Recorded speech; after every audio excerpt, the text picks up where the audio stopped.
This video is brought to you by John Robson Guitar Tuition.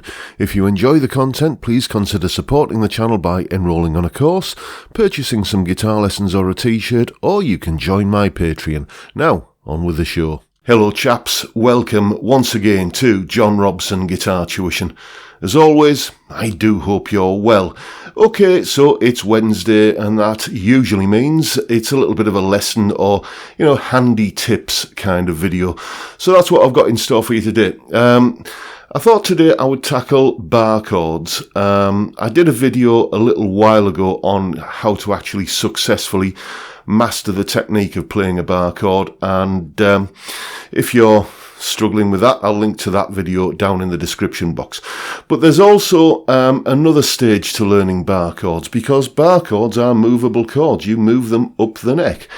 And a lot of people, I find, once they've mastered the actual physical demands of playing the bar chord type shapes, there's still an element of confusion there about, what chords do they become as you move them up the neck. If you move it from fret to fret, it becomes different chords. What are those chords? What happens if you change the shape that you're playing in front of the bar chord, in front of your first finger?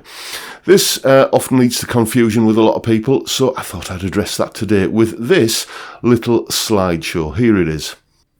Okay, let's begin with a tiny little bit of music theory that is essential for understanding bar chords and how they move up the neck. We're going to begin by looking at a keyboard, as you can see here. Why a keyboard? Well, because the keyboard family of instruments is where most of the developments of how music works has taken place over hundreds of years. So it just makes kind of sense to look at it in its mother tongue, if you see what I mean.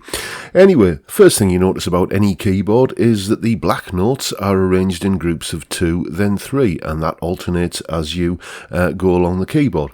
So what we're going to do is we're going to go to the right of any group of 2 black notes. This one will do, and you'll see that that note is always an E. And basically then, just ignoring the black notes for the moment, just go alphabetically along the white keys until you get to G. At which point we start again from A. So it goes E, F, G, A, B, C, D, E, basically. So what about the black notes? Well, those are named in reference to the white keys either side. For instance, this one here that is in between the F and the G, it's higher than an F, so it gets called F sharp. But it's also lower than a G, so it can also be called G flat. It's not 2 notes in the same place, it's just one note that can have 2 different names depending upon the context in which it's used. But either way of describing it is fine for the moment. So if we apply this principle to all of the other black notes, you'll see that in between G and A we get G sharp, A flat. In between A and B, we get A sharp, B flat. In between the C and the D, we get C sharp, D flat. And in between the D and the E, we get a D sharp, which can also be called an E flat. So that is a sequence of notes that is pretty much hardwired into every musical instrument, really, including the guitar. So let's have a look at how all of this looks on the fretboard. There you can see, moving up the E string, you've got that sequence of notes, and you can also see why the 12th fret is marked with a double set of dots on most guitars, because when you arrive there, you're back at the same note as the open string.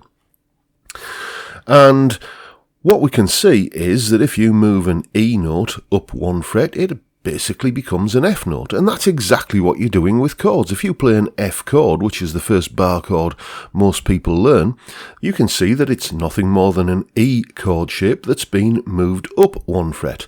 And if you then continue moving that shape up the neck in 1 fret increments, these are the chords that you get. F, F sharp, G flat, G, G sharp, A flat, A, A sharp, B flat, B, C, C sharp, D flat, D, D sharp, E flat, E, and back to F. So far so good then. You can move this F chord shape up and down the neck to get a whole range of other chords.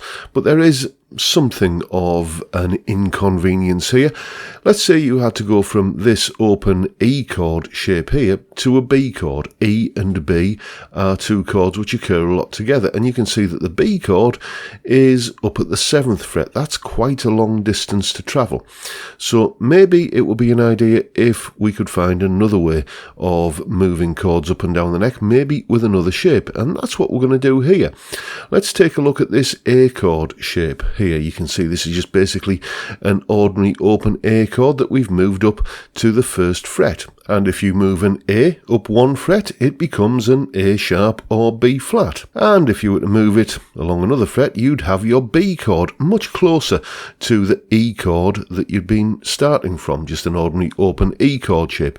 And this is the succession of chords that you get if you move that A shape up the neck in 1 fret increments. A sharp B flat, B, C, C sharp D flat, D, D sharp E flat, E, F, F sharp G flat, G, G sharp A flat, A, and back to A sharp B flat. And remember how that original F chord that we looked at was just an E shape moved up 1 fret?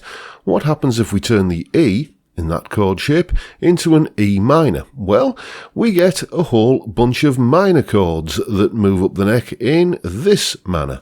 F minor, F sharp G flat minor, G minor, G sharp A flat minor, A minor,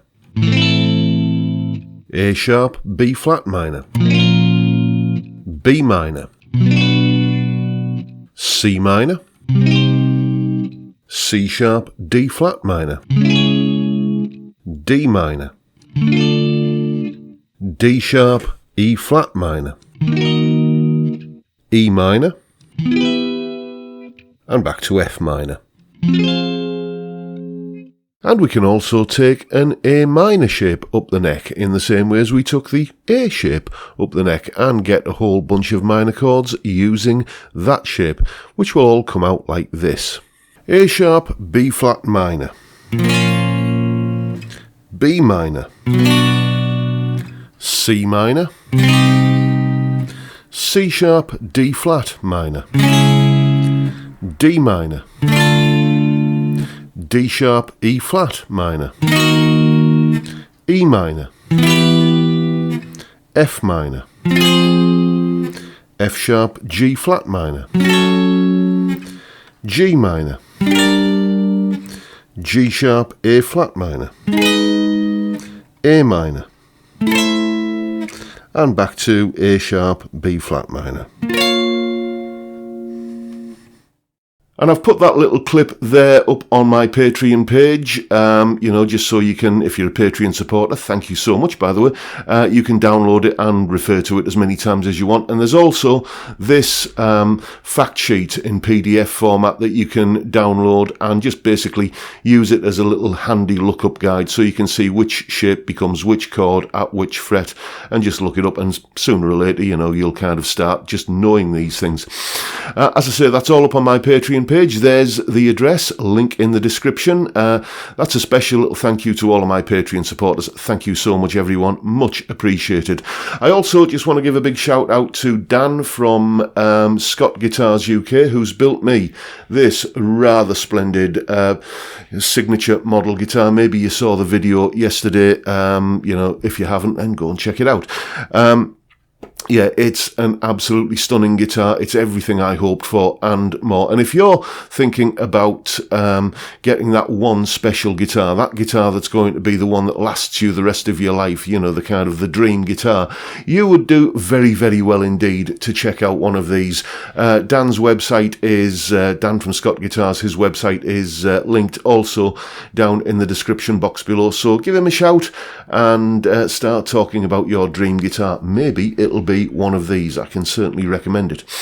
And that is pretty much all I've got for you today, folks. I hope you've enjoyed the video and found it useful and informative. And if you have, please hit the subscribe button and the notification bell if you haven't already done so. And why not give me a like while you're at it? As I say, all the links to support the channel are downstairs in the description. Thank you so much if you are doing anything like that to help me keep the lights on around here. And thank you in advance if you're thinking about doing it. Much appreciated. And with that, I'll bid you all a good day. I'll just say, don't forget the live stream on Friday, 5 p.m, as I'm sure you know by now, because I mention it often enough, 5 p.m. UK time. We sit around and have a beer and a chat and talk about music and guitars, and it's a great way to kick off the weekend. I'd love to see you there. But for now, I'll bid you all a good day and say thank you so much for watching. Thank you for your time. Look after yourselves, folks. Stay well, stay safe, and above all, stay sane. Bye for now.